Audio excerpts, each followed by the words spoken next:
PKB juga didirikan dalam semangat atau di dalam satu paradigma yang memang rasional, realistis, dan sangat sesuai dengan konteks Indonesia dalam pengertian sebagai sebuah partai yang berbasis massa atau konstituen Nahdlatul Ulama, para Nahdiyin, dia tidak akan menjadi partai yang eksklusif. Tetapi dia akan menjadi partai yang inklusif, bahkan beyond the limits or boundaries of religious affinity. Jadi melampaui afinitas terhadap agama-agama. Ketua umum adalah Gus Muhaimin. Itu bagaimana Anda melihat kiprahnya terhadap kebesaran PKB itu? Kalau saya melihat sejak Muhaimin memegang pimpinan PKB sejak Muktamar Semarang, kemudian setelah itu ada konflik 2008, saya kira Muhaimin harus diapresiasi dalam pengertian bisa menyatukan PKB sebagai satu organisasi partai politik yang tidak lagi kemudian banyak internal problem, pergesekan antara Tanfid dengan Suro, dan seterusnya, itu kan sangat sering terjadi awal-awal zaman masih Gus Dur dulu kan. Saya termasuk saksi hidup. Assalamualaikum warahmatullahi wabarakatuh. Waalaikumsalam warahmatullahi wabarakatuh. Pemirsa Paraswa TV, ini kita akan membahas yang sedikit serius ini, Prof. Makin malam makin serius. Makin serius. Begini, Prof. Saya pernah berdiskusi dengan salah satu kiai mengatakan bahwa PKB akan menjadi partai penguasa dan kedepannya PKB diyakini akan menjadi partai yang besar. Itu. Nah, kira-kira ini, Prof, ini sebuah harapan, guyonan, atau mungkin potensi yang bisa direalisasikan ini oleh PKB? Ya, kalau saya kan tidak terlalu mengenal PKB yang zaman sekarang Yang saya tahu adalah PKB ketika masih dipegang atau diurus oleh Almarhumlah Gus Dur, yang saya juga bagian di situ. Paling tidak waktu itu saya mengerti apa sih yang menjadi Weltanschauung atau pandangan dunia PKB, atau gampangnya paradigmanya PKB dan mendirikan PKB. Nah, kalau saya berangkat dari situ, maka omongan seorang kiai tadi itu bukan tidak mungkin.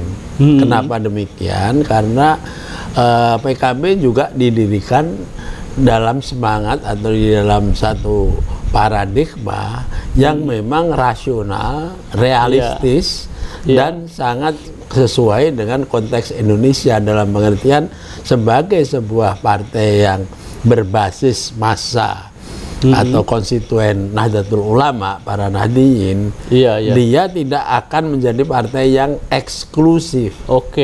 Tetapi dia akan menjadi partai yang inklusif, bahkan beyond the limits or boundaries of religious affinity. Jadi melampaui afinitas terhadap agama-agama. Jadi bukan lagi satu partai yang mempunyai basis di teologi saja, agama, tetapi dia juga berbasis pada kebangsaan dan internasional, artinya humanisme.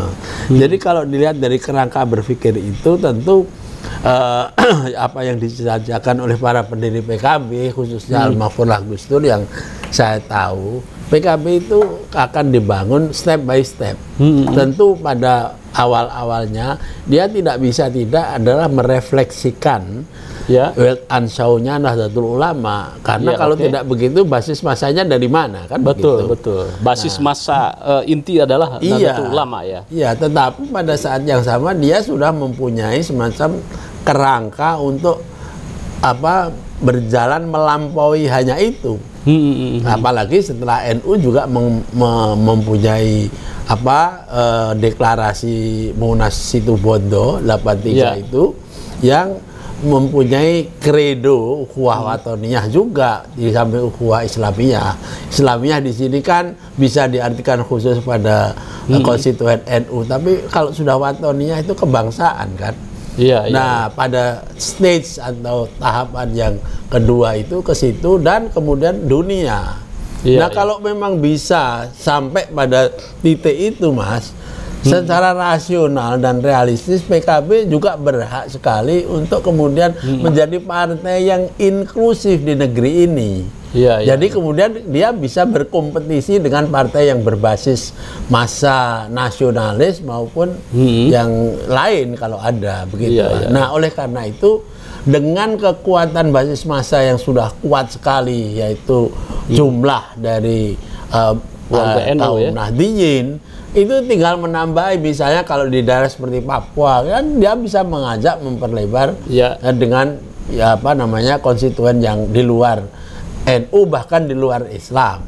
Dan itu sudah terjadi juga. Iya, sudah terjadi ya, perwakilan dari NTT gitu. Kalau di daerah konstituen yang sangat kuat Islamnya, dia bisa tidak hanya dengan Islam yang berorientasi seperti NU, tapi juga bisa dengan Muhammadiyah, dengan Al-Wasliyah dan lain-lain. Expand ke sana. Iya, kan bisa. Itu jadi menurut saya itu rasional dan realistis.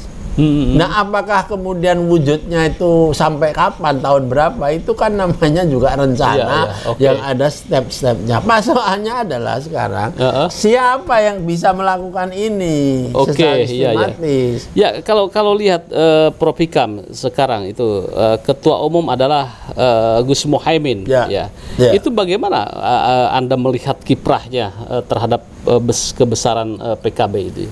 Kalau saya melihat sejak Muhaimin memegang pimpinan PKB sejak Muktamar Semarang, kemudian setelah itu ada konflik 2008, saya kira Muhaimin harus diapresiasi dalam pengertian bisa menyatukan PKB sebagai satu organisasi partai politik yang tidak lagi kemudian banyak internal problem, pergesekan antara Tanfid dengan Suro, dan seterusnya, itu kan sangat sering terjadi di awal-awal zaman masih Gus Dur dulu kan. Saya termasuk saksi hidup karena saya ini jelek-jelek ini ditugasi untuk selalu memberesi konflik-konflik itu. Bahkan pernah satu saat mendapat surat keputusan untuk menjadi semacam koordinator nasional dalam memecahkan persoalan itu. Artinya kan itu betapa parahnya dalam tanda petik kalau kita lihat secara negatif di kesatuan internal itu. Nah, Muhaimin setelah menguasai dalam tanda petik PKB itu sampai saat ini bisa menyatukan itu. Bahkan konon kabarnya beliau ini juga kemudian melakukan perombakan, terlepas orang setuju atau tidak setuju sehingga tidak lagi ada dikotomi yang luar biasa antara Suro dan Tanfid. Karena kekuasaan yang paling otoritatif itu ada di Tanfid, dan tidak mudah kita konflik antara Suro dan Tanfid. Kalau dulu kan kenapa terjadi konflik internal yang sering-sering itu karena PKB kemudian mempunyai struktur Suro, Tanfid yang dua-duanya tuh punya wewenang yang sama, otonom. Bukan yang sama, bahkan justru Dewan Suro itu yang lebih tinggi lebih tinggi. Tapi kan Dewan Suro kan nggak punya alat. Kan, dan sama seperti halnya juga kalau hubungannya itu dengan Tanfidnya kan tidak kemudian Tanfid bagian dari Suro. Kalau PKB zaman dulu itu sebelum kemudian direformasi oleh Muhaimin itu kan enggak, dua-duanya berdiri dari bisa saling kalau konflik itu. Kan, yang satunya lapor ke Gus Dur sebagai sesama Dewan Suro, yang satunya ke ketua Dewan Tanfid. Nah, akhirnya kan konflik kayak gini kan akhirnya melemahkan. Nah, di situ saya mengatakan bagaimana saya mengapresiasi dari segi teknikal menyelesaikan manajemen partai internal gitu aja. Berarti cukup berhasil di sini ya. Nah, sayangnya dalam perkembangannya tampaknya Muhaimin dan kawan-kawan di elit PKB itu memang rupanya asik dengan persoalan itu gitu ya. Iya, Dan memang bagus ya. Buktinya kemudian PKB bisa menambah kursi dan lain sebagainya. Tuh sebetulnya yang harus menjadi semacam kritik terhadap PKB. Apakah akan melanjutkan politik as usual yang memang bisa mempertahankan status quo, apakah dia akan bisa diarahkan balik kepada yang tadi saya bilang, bahwa secara rasional dan realistis PKB itu sebetulnya bisa menjadi kekuatan politik yang lebih besar, lebih besar ya di Indonesia, dan menjadi contoh seperti bahwa Islam dan demokrasi itu ternyata bisa terjadi di negara yang namanya Indonesia.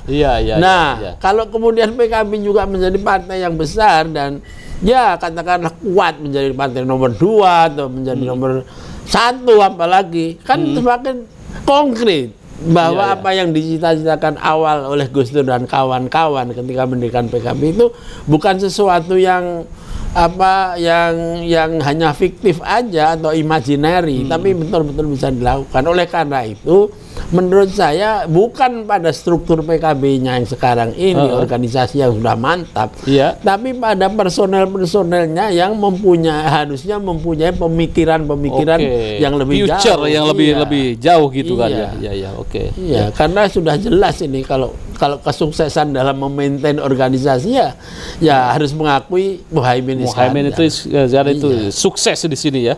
Dalam soal ini. Gitu. Oke, Prof, apa yang harus dilakukan nih oleh PKB itu kan untuk menjadi partai besar itu nih atau menjadi pemenang ini? Ya, tentu ini urusan rumah tangga partai ya, Mas. Mau tidak mau karena tuntutan zaman mungkin harus menjadi partai kader. Maksud secara konkret partai kader itu bagaimana nih menurut Prof Hikam? Iya, partai yang kemudian mempunyai kader-kader yang memang dididik, bukan mereka yang misalnya karena popularitas itu masuk ke partai PKB mau mencalonkan anggota DPR langsung bisa, begitu kan? Bukan begitu. Kalau partai kader ya dites dulu udah berapa lama berkontribusi di sini, di bawah, di cabang, di DPW, kemudian di DPP, dan kemudian apa kerjanya. Jadi ada raportnya gitu. Namanya kader dan berjenjang, di train dan lain sebagainya. Jadi nggak bisa orang belum di train menjadi pimpinan, menjadi latihan kepemimpinan terus tiba-tiba langsung menjadi sesuatu di atas. Nanti menghilangkan hierarki suksesi dan lain sebagainya. Itu kekacauan. Tetapi kalau di dalam partai yang seperti sekarang, mass base ini, pokoknya kalau Anda punya duit, punya viralisme, dan makanya ada anggota biduan atau aktris itu baru seminggu sudah jadi anggota dewan. Dewan, dan kebetulan kepilih lagi saking duitnya banyak. Tapi itu di dalam praksis, di dalam kerja-kerja di di DPR dan lain sebagainya ketahuan bahwa itu sekedar pajangan saja. Ya memang bagus untuk dilihat-lihat untuk apa kayak gitu, tapi begitu omong menjadi anggota Komisi 1, ya kan? Ditanya bagaimana menurut Bapak soal postur TNI. Oh, postur TNI bagus, ototnya besar, kemudian bajunya rapi. Padahal yang namanya postur TNI itu bukan itu. Tapi karena nggak pernah menjadi kader, nggak pernah belajar tentang masalah-masalah security dan lain sebagainya, akhirnya ya dikiranya postur itu bentuk postur secara fisik. Itu yang kayak gitu-gitu itu. Prof, memang menarik ini kan ya, menjadi partai kader, kemudian juga sekarang sepertinya partai pun sedang mengalami dilematis. Satu sisi memang kader yang berjuang dari bawah harus didorong. Di satu sisi juga memang partai itu butuh 3 ya. Pertama elektabilitas itu ya, terus kemudian apalagi Prof? Kapasitas ya, kapabilitas dan isitas. Nah, ini yang jadi masalah seringkali. Dan isitas. Kadang-kadang ini terjebaknya di sini. Makanya tadi itu ya, Prof, sarannya harus menjadi partai kader ini yang akan menjadi salah satu utama itu kalau mau menatap masa depan, yang karena tantangan di dalam dunia semakin global itu ya memerlukan satu partai yang memang mempunyai tingkat kedisiplinan, profesionalitas yang semakin tinggi. Seperti di Cina ya, kita boleh saja mengkritik Partai Komunis Cina ya, tetapi kalau kita mau fair, itu kita ya bagaimanapun tetap akan kalah dalam pengertian bagaimana mengelola kader partai. Sebab kader partai di Partai Komunis Cina itu betul-betul real, jumlahnya ya kalau dibandingkan penduduknya ya sedikit, tetapi mereka masing-masing kader itu bisa dikerahkan untuk melaksanakan keputusan partai secara betul-betul konkret, sehingga mereka itu ada di mana-mana kan, ada di dalam organisasi pemerintah, ada yang mendampingi organisasi non pemerintah dan lain sebagainya, kader-kader itu. Ya, sehingga kemudian mereka juga berpengalaman di dalam kerjaan, sehingga orang seperti Xi Jinping itu sebelumnya kan sebelum jadi presiden dan lain sebagainya kan pernah menjadi wali kota atau dan sebelumnya itu menjadi kader partai yang digembleng, nggak ada dadakan di sana itu. Mentang-mentang pernah jadi anaknya ketua partai dia di sebuah kota, kemudian anaknya langsung jadi wali kota, nggak bisa begitu. Itu partai kader. Partai kader seperti itu. Ya, pemirsa, memang kompleksitasnya luar biasa, apalagi di era disrupsi, apalagi di era new media, networking yang dulu secara konvensional dibangun, sekarang itu beralih dengan networking secara digital. Apalagi ini kalau kita bicara itu, jadi partai kader pun harus fleksibel juga, tidak bisa di arrange seperti zaman sebelum ada revolusi digital seperti sekarang ini. Tetapi prinsipnya tetap sama. Ya kan, tidak mungkin orang itu dadakan terus gitu, karena tidak semua orang itu kayak Einstein gitu. Einstein aja melalui berbagai macam tingkat untuk mendapat hadiah Nobel kan.